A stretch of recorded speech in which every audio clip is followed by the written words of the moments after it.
আমার মতো কারা আছেন যারা কিনা ফুলকপির ভাজা খেতে বা ফুলকপির পাকোড়া খেতে খুবই পছন্দ করেন? ছোটবেলা থেকে এটা আমার খুব পছন্দের খাবার।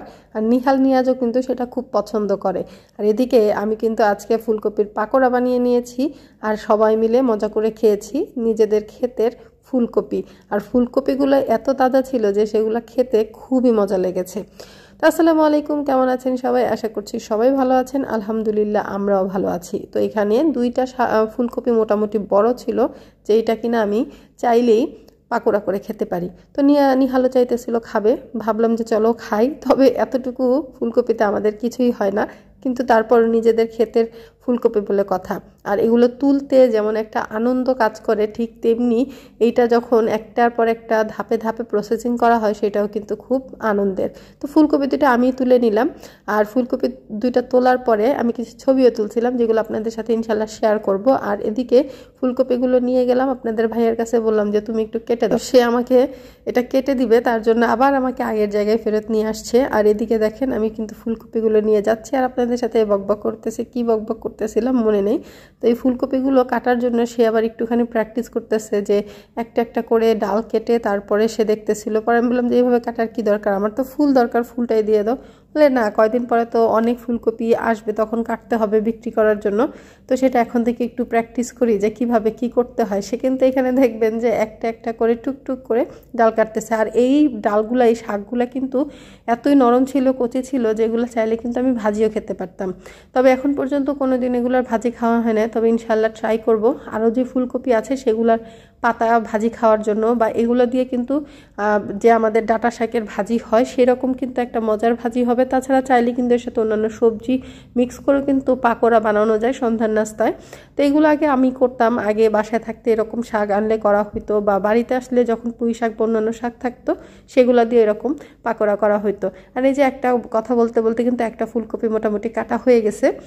তবে এই ফুলকপিগুলা কেনা ফুলকপি থেকে একেবারেই অন্যরকম, কারণ কেনাগুলোর মধ্যে দেখা যায় সেগুলোকে বড় করার জন্য বিভিন্ন ধরনের ভিটামিন বা কেমিক্যাল ইউজ করা হয়। আর আমাদের এগুলো হচ্ছে একেবারেই কোনো কেমিক্যাল ছাড়া, জাস্ট হচ্ছে গাছ লাগানোর সময় যেই সার দেওয়া হয়েছে সেটাই, গোবর সার, এগুলাই, আর কিছু না। বাট এরপরে যে এগুলোকে বড় করার জন্য আলাদা বিভিন্ন ধরনের ওষুধ দিতে, সেগুলো কিছুই দেই নেই, কারণ এগুলো যেহেতু পুরাটাই আমরা নিজেরা নিজেদের জন্য করছি, খাবো, বিক্রি করবো না, সো এখানে কোনো সার দেওয়া হয় না। আর এগুলো যখন আর কি আমি কাটলাম কুটলাম, দেখা যায় যে এত সুন্দর, এত নরম, চাইলে কিন্তু কাঁচাও খাওয়া যাবে। আর একেবারেই ফ্রেশ, কোনো ধরনের কোনো ভেজাল নেই, কোনো পোকা নেই, কিচ্ছু নেই। তো এগুলো আমি হচ্ছে কেটে নিছি সে ছোট ছোট পিস করে। আর ওদিকে হচ্ছে পাতিলে গরম পানি দিয়ে দিছি, সাথে লবণ দিছি, যে পানির মধ্যে লবণটা থাকলে একেবারে সিদ্ধ হয়ে লবণ সহ আর কি ভিতরে লবণটা ঢুকবে। তো পানিটা একটুখানি যখন আর কি বলক আসার পর্যায়ে এসছে, তখন হচ্ছে আমি এগুলো দিয়ে দিলাম।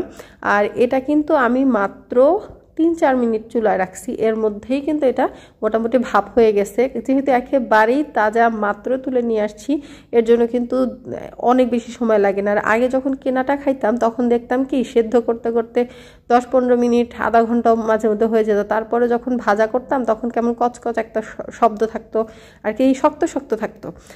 খেয়ে খুব একটা বেশি মজা না পেলেই রাখতো, পছন্দের খাবার বলে কথা। যে শীতের দিনে এমনও সময় যাইতো আগে যে বিশাল বড় বড় সাইজের যে ফুলকপিগুলো একবার আমি একটাই খেয়ে ফেলতাম। আম্মা ভাজতো, মাঝে মধ্যে আমি ভাজতাম, এগুলো আমার খুব পছন্দের ছিল। আর এদিকে গাছ থেকে আজকে অনেকগুলো কাঁচামরিচ তুলছি, আর এগুলো একেবারে বাতি করে তুলছি, এর জন্য প্রচণ্ড ঝালও হয়েছে। আর একটা মিষ্টি কুমড়া নিয়ে আসছিলাম, অর্ধেক ভাজি করছে, অর্ধেক রেখে দিছি যে ওইটা দিয়ে পাকোড়া কিছু একটা করব, কিন্তু সেটা আর আজকে করলাম না। অন্যদিন দেখি কিছু করা যায় কিনা, অথবা হয়তো বা সবজিও রান্না করে ফেলতে পারি, ঠিক নেই।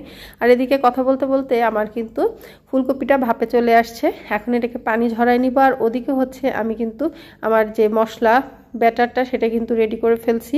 আর সেইখানে কি কি ছিল বলি, এটার মধ্যে আছে হচ্ছে চালের গুঁড়ি, একটু ময়দা, তারপরে হলুদ, মরিচ, ধনিয়ার গুঁড়া, আর হচ্ছে আমার স্পেশাল মশলাটা, এটা দিয়ে সুন্দর মতো। আর সরি, বলতে তো ভুলে গেছি, এর সাথে কিন্তু একটা ডিমও দিচ্ছিলাম। তো এটা সুন্দর মতো মাখায়া এখন হচ্ছে আমি ভেজে নিচ্ছি। আর এটা খুব একটা ঠিক করি নাই, একদম মোটামুটি পাতলা করছি, দেখেই কিন্তু বুঝতে পারছেন যে পাতলা, যাতে এটার মধ্যে বেশি লেগে না যায়। আর বেশি লেগে গেলে দেখা যাবে ভিতরটা কিন্তু একটুখানি কাঁচা কাঁচাও থাকতে পারে। তো এটা কিন্তু তাড়াতাড়ি করে আমার ভাজা হয়ে গেছে তেলে, যেহেতু তেলটা পুরো গরম করে দিয়েছিলাম, বেশি সময় লাগে না। একে তো ভাপে দেওয়া ছিল, তার মধ্যে হচ্ছে একেবারে সদ্য তোলা ফুলকপি, এটা তো একেবারে কাঁচা খাওয়াই যায়, কোনো সমস্যা নেই। তো এগুলো ভেজে প্রথমবার দিয়ে আসলাম তাদেরকে। কিন্তু ওদিকে হয়েছে কি, নিয়াজকে ঠান্ডা করে দিলাম, নিয়াজের ঠান্ডাটা ভাল লাগতেছে না, সে হচ্ছে গরমটাই খাবে। আর এই যে ডাটা ভাজাটা যে কি মজা হয়েছিল, খুবই মজা লাগছে। আর নিয়াজও একটু একটু করে টুকটুক করে খাইছে, নিহাল খাইছে, তবে তারা খুব একটা বেশি খায় না, আমি আর আপনাদের ভাইয়াই কিন্তু বেশি খাইছি। আর আমার যেহেতু পছন্দ সেটা তো আমি খাবোই, এতে কোনো মিস নাই, সেটা আমার সবসময় আসলে খাওয়া হয়। আর আমার জন্য দেখা যায় ওরা রেখেও দেয় যে এটা আমার পছন্দ।